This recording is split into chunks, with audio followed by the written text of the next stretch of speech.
A year ago, I spoke of 3 people with tough situations and their perseverance in my Daffodil speech. Since then, I found my own strength to persevere and discovered through these experiences of what it really does mean to believe. I have so many great memories, friends, and just so many things to contribute to this. Reflecting still wouldn't do any justice. With Daffodil being such a huge part of my life, it's become ineffable. That means I don't have words to describe it. I'm true to my words when I say that this one year has changed me more drastically than probably all 4 years of my high school career.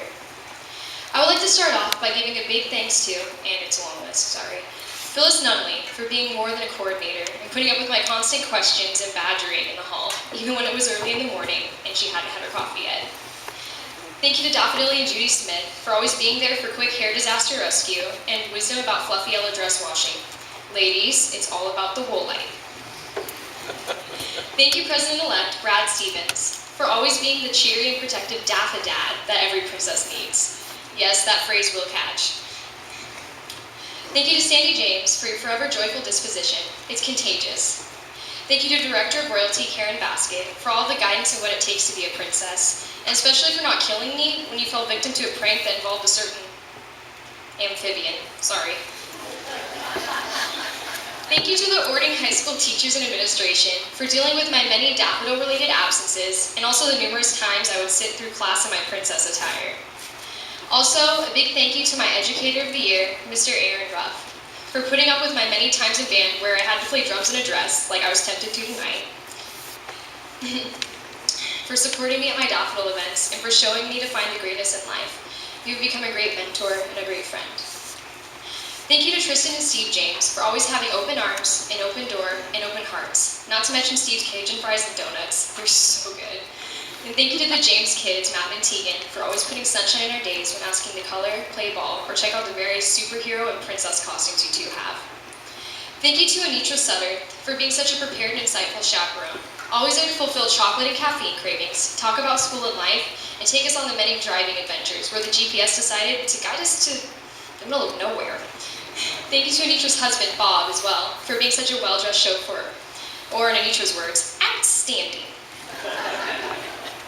Thank you to President Susie for your genuine smile, heartwarming hugs, and for always reminding us to believe.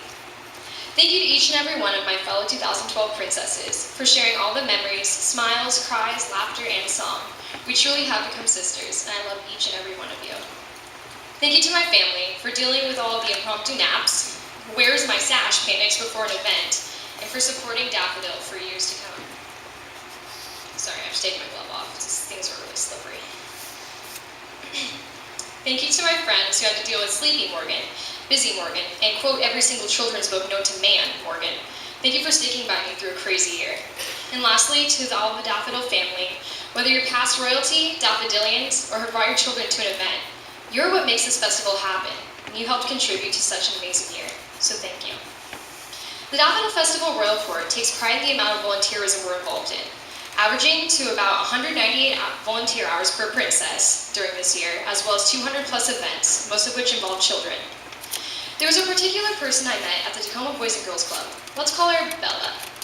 She was an elementary school student who was timid and tended to be rejected by the other kids. She'd been quietly drawing and appeared shocked when I approached her and said hello. We spoke a while, and she asked me to sit with her during assembly. I sat with Bella, and I ended up spending most of the activity times with her. During my last visit, she and I ended up performing a dance routine together. When I said goodbye, she told me that I was one of her best friends, and she told me that she never would have gotten on the dance floor without me. I was reminded of the joy and innocence of childhood friendship, and my heart was melted by her words. There have been so many children I've met that I will not forget, with smiles and hugs that each put an individual impression on my heart. And, I'm going to correct that, there were adults too. As for my fellow Daffodil princesses, we've been involved in so many shenanigans together that it would take an entire year to reiterate. Some of the best memories would have to be with my car group, with Princesses Megan from Kiwala, Delaney from Cascade Christian, and Katie from Emerald Ridge. And of course, Anitra, our wonderful chaperone. From our countless visits to Anthem Coffee to get our fix before playing with kids for hours, to singing along to Backstreet Boys and other great tunes on the mix CD Princess Megan had made. From princess sleepovers to road trips to ocean shores, this group really became very tight-knit over the year. I now have 23 sisters whom I Facebook, text, and have coffee with all the time. These girls are the best support group anyone could ever ask for. Daffodil was overall a joyful experience for me, but it would be very wrong for me not to acknowledge one of the most afflictive things I have ever experienced, and that was losing a sister. Sorry. Princess Alexandria Tyler Cole was a beautiful person inside and out, with a spirit that never should have been broken. Alex was one of the most beautiful smiles, or had one of the most beautiful smiles I've ever seen, and the way she interacted with kids was transcendent. Every time she met a child, they fell in love with her. We all saw the way she lit up around the kids, and this is where she felt most at home. The loss of Alex served to be a rude awakening to my princess sisters, the community, and it hit me really hard, showing that those who appear to be doing just fine on the outside could be fighting really critical battles within. This tragedy served as a sad reminder that people need to ask the question and get others the help they need. This topic should not be taboo or unspoken in households. It needs to be addressed head-on with compassion and consistency. Even though I've cried and felt angry that I didn't get to know Princess Alex long enough, I recant those thoughts, realizing that in the short time I'd known her, Alex had left one of the greatest impacts ever on my life. Knowing Alex has taught me that it really is not about the quantity of the memories you have with a person, it's more about the quality. On the day of the Daffodil Parade, we princesses believed it was Alex's smile that brought us the sunshine, and we reflected this beautiful smile with our own, knowing that her spirit lives on with those who love her. Don't stop believing. That was the 2012 Daffodil Parade theme, and boy, would I say it applied greatly to this year's Royal Court. Through all the volunteer hours and missed school, we believed. Through the sore feet and calves from crouching for countless hours to greet every little kid, we believed. Most importantly, through the hardship of losing our own princess sister, we took each other hand in hand, and we believed. When everything else says give up, hope whispers keep going. Through every trial and tribulation, the Daffodil Royal Court never stopped believing, and that is when we truly became a sisterhood. As each year changes, so do the memories. These memories of the bond you will share, with your 23 Daffodil sisters will be one of a kind. Like your theme, use the magic of music to spread goodness to your community, for you each have a song within that is unique to you. I was given the opportunity of a lifetime, and tonight I get to pass down the tiara for the next young woman to carry on the legacy of Daffodil Festival royalty in Orting. This tiara has adorned the heads of Orting princesses for decades and symbolized more than just royalty. This represents the passing down of the wisdom and memories that each princess attained while wearing it. May you add to it your own lessons and memories, and may your personality sparkle like each jewel. You three ladies are amazing. I've witnessed you three growing up, and actually I've played on sports teams, I think, with each and every one of you. I've witnessed you three growing up, and I know that no matter the outcome of tonight, each of you will grow to be wonderful leaders in this community, and even the world. A favorite quote of mine is from Anthony J. D'Angelo. Wherever you go, no matter the weather, always bring your own sunshine.